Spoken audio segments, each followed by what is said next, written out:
How to enable a game controller on Windows 11 and Windows 10. If your controller isn't working or isn't being detected, this tutorial will walk you through the setup process step by step.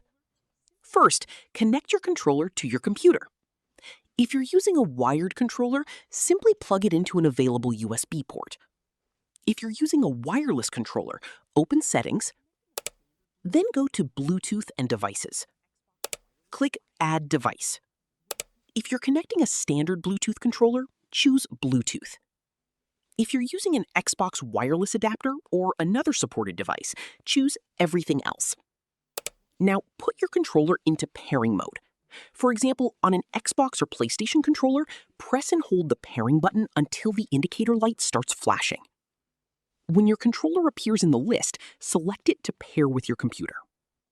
Once the controller is connected, it's time to check whether Windows has detected it correctly.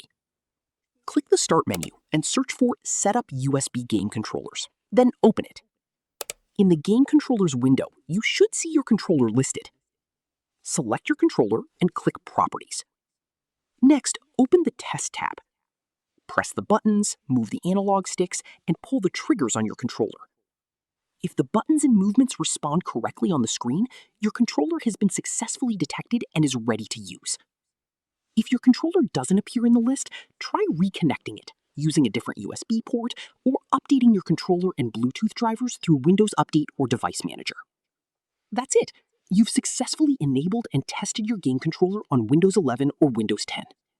If you found this tutorial helpful, don't forget to like this video, subscribe to the channel, and turn on notifications for more Windows tips, gaming guides, and troubleshooting tutorials. Thanks for watching, and I'll see you in the next video.